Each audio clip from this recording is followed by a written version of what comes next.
Tadi disebutkan oleh paman Anda, Pak Rustam, bahwa Anda mengatakan Pak mati itu sakit. Apa yang Anda rasakan waktu itu?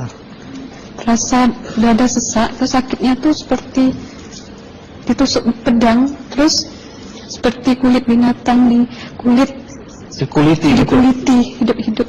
Sakit sekali waktu itu Sakit rasanya? sekali. Terus di dada saya terasa sesak. Setelah itu paman saya mengajar saya mengucap kalimat thayyibah, terus mengucap dua kalimat syahadat, asyhadu an la ilaha illallah wa asyhadu anna muhammadar rasulullah. Apa betul waktu ruh Anda itu dicabut dari kaki itu, Ya. Anda bisa melihat jasad Anda? Sempat saya melihat jasad saya pada waktu itu, tapi sebentar. Setelah itu saya dibawa pergi oleh dua orang malaikat ini. Dan pada waktu itu saya ingin ketemu sama ayah saya. Kebetulan ayah saya sudah meninggal. Dan suatu ayah saya meninggal, dia berusia 55 tahun. Setelah saya ketemu di sana, dia tuh berusia muda. Kok muda? Berusia 17 sampai 20 saya perkira. Anda sempat ngobrol dengan ayah? Sempat. Apa yang Anda sampaikan? Waktu itu ayah nangis. Ayah saya bilang, kenapa kamu kesini nak? Pulanglah, di rumah tidak ada orang. Kasihan lihat ibumu dan adik-adikmu. Tidak ayah, janjiku sama Allah sudah sampai. Dan pada waktu itu ayah saya menangis. Lalu apa yang dia ucapkan? Diam aja dia, terus hilang. Kembali ke malaikat tadi, bentuk yang Anda lihat seperti apa malaikat ini? Dia ini laki-laki, tapi mukanya sama semua. Berapa malaikat? Dua. Iya. Fisiknya seperti apa? Seperti berserban, berpakaian ihram, mukanya sama. Wajahnya seperti apa? Wajahnya sulit saya gambarkan. Yang jelas dia ini sama, dua-dua itu sama rupanya. Apakah ada ucapan dari dua sosok yang Anda anggap malaikat itu? Ada. Apa kata mereka? Waktu itu saya mengalami perjalanan spiritual. Saya disoal oleh malaikat itu dengan sebutan ma ayyutuka, siapa Tuhanmu? Tanya.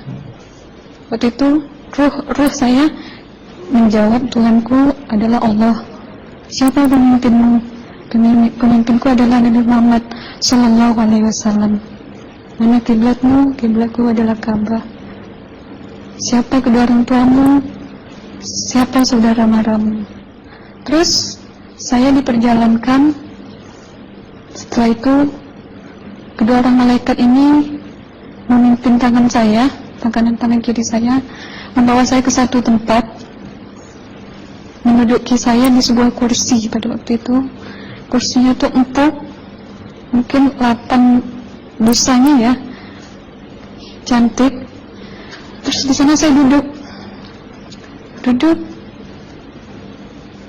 Di sebelah kanan saya ada tiba-tiba berwujud seorang perempuan yang mengaku amal. Kamu siapa? Saya, aku adalah amalmu semasa kamu hidup di atas dunia. Dan selama kamu di sini, saya akan menemanimu sampai yaumul akhir, itu katanya. Dan pada waktu itu, saya melihat perempuan-perempuan solehah berpakaian muslimah, berkerudung, mencium pipi kanan, pipi kiri. Mungkin salam perkenalan pertama waktu menduduki di situ. Setelah itu, saya dihijrahkan lagi, dibawa oleh dua orang malaikat ini lagi, melihat dosa-dosa besar ya. Di sana saya diperlihatkan ada seorang laki-laki memikul besi di bahunya. Saya perkirakan besi itu mungkin beratnya tuh berton kali ya. Berat sekali ya. Berat sekali. Terus dia berjalan nggak sampai-sampai ke tujuannya. Berlumuran darah nanah, baunya na'udzubillah misalnya. bajunya tuh sobek-sobek. Waktu itu roh saya disaksikan oleh Amal. Saya tanya kepada Amal, roh tanya sama Amal, wahai Amalku, dosa apakah yang manusia ini lakukan sewaktu ia hidup di atas dunia? Amal menjawab pada waktu itu, sewaktu manusia ini di atas dunia, dia ini adalah menyantet orang, menemuh orang, sehingga dia berjalan nggak sampai yaumul akhir, katanya. Yang kedua, saya melihat ada seorang laki-laki saling bunuh-membunuh. Sebentar kayak gitu lagi. Waktu itu, sewaktu manusia ini hidup di atas dunia, dia adalah seorang pembunuh, hingga dia tidak mau bertanggung jawab terhadap orang yang dibunuhnya.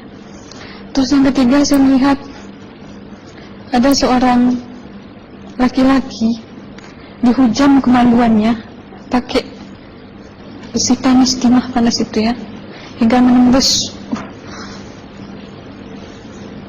Waktu itu roh bilang sama Amal, wahai Amalku, dosa apakah yang manusia ini hidup di atas dunia?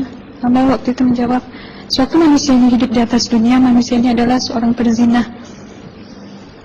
Setelah itu saya melihat ada seorang laki-laki disebati oleh rotan.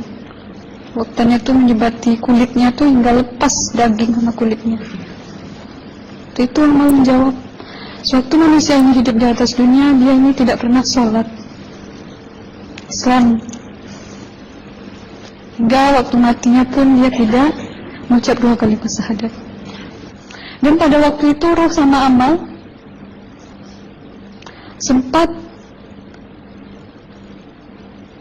menghafiz Quran pada waktu itu dengan harapan supaya orang manusia yang Allah siksakan ini bisa terampuni dosanya. Jadi masih sempat waktu itu ya? Iya, roh sama Amal yang menghafiz Quran, bertahzim, bersalawat, baca ayat 1000 dinar, membaca Yasin. Tapi sayang, bahkan tambah banyak, Allah tidak mengampuni dosa-dosa mereka, sayangnya. Setelah itu, akhirnya yang terakhir kali berzikir. Zikir saya pada waktu itu, subhanallah, walhamdulillah, wala ilaha illallah, wallahu akbar, la hawla wala quwwata illa billahil aliyyil azim. Sekuat-kuatnya nada saya berteriak.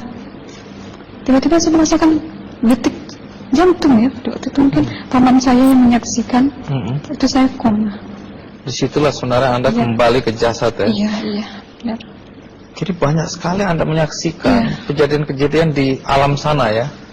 Nah, menarik karena waktu kami menghubungin Mbak Aslina, pada dasarnya Mbak Aslina keberatan menceritakan kembali kisahnya.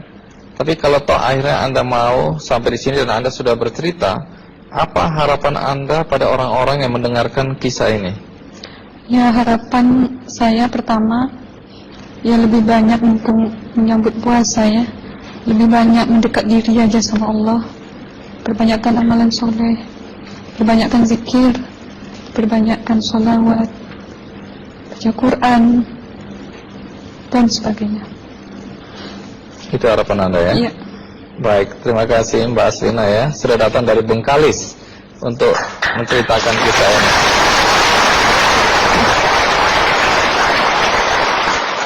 Dua ada Pak Komarudin Hidayat ya, bukunya sangat terkenal yaitu Psikologi Kematian dan Berdamai dengan Kematian. Ini menarik karena di buku pertama itu secara jelas Pak Komarudin mengatakan bahwa dia mewawancarai orang-orang yang pernah mati suri. Nah, boleh tahu apa yang Anda temukan dari pengalaman mewawancarain orang-orang yang pernah mati suri? Ada berapa istilah yang saya jumpai, yaitu orang yang mengalami keluar dari badan, namanya OBE, out of the body experience.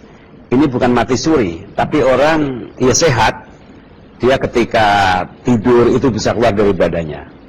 Ini kalau dalam tradisi Jawa ada namanya Ngrogoh Sukmo juga ada kan, satu. Nah, ada lagi orang yang pernah mengalami mati suri, kemudian namanya NDE, Near Death Experience. Pengalaman rohani itu, ini kan sebenarnya menjadi kepercayaan klasik semua bangsa dan agama percaya. Dan agama juga mengatakan bahwa dalam diri kita itu kehidupan yang primer itu kan kehidupan rohani yang ada dalam jasmani. Nah, pengalaman mati suri ini sungguhnya hanya memperkuat saja keyakinan agama manapun juga. Nah, kemudian cerita-cerita ini secara ilmiah sulit dibuktikan, tapi sulit juga diingkari. Nah, berapa hal yang orang pernah saya wawancarai. Satu, bahwa rohani ketika keluar dari badan ini ibarat flash disk, ya, atau rekaman. Maka kemudian ketika roh di sana itu akan kelihatan semua rekamannya. Jadi rekaman atas amalnya, perbuatannya. Sebenarnya badan ini kan merekam kan. Kalau untuk membuktikan bahwa kita merekam, itu tidak usah sampai mati pun kita bisa membuktikan bahwa tubuh, lidah itu merekam semuanya. Nah, ketika rekamannya itu bagus, maka kemudian akan memberikan satu fasilitas yang nyaman, yang indah sekali. Seperti yang diceritakan mungkin saudari Aslina itu. Tapi sebaliknya, kalau rekamannya itu negatif, maka pengalaman rohaninya itu juga sengsara. Ibarat orang mimpi. Ketika mimpi sebelumnya itu indah hidupnya, maka mimpinya akan indah. Tapi kalau sebelumnya itu sengsara, maka mimpinya sengsara. Kira-kira sederhananya seperti itu. Tapi pesan moralnya dari sekian banyak yang saya wawancarai, itu satu gini.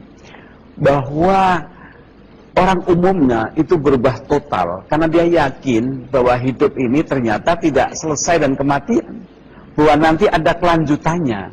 Jadi ada hukum sebab akibat. Maka sekian banyak orang yang merasa wawancarai yang tadinya tidak bayar pajak jadi bayar pajak, ya kan?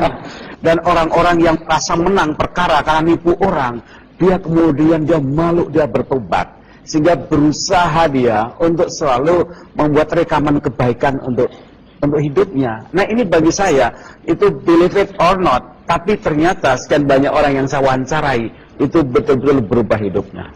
Luar biasa. Ya. Terima kasih Mas Kamarudin.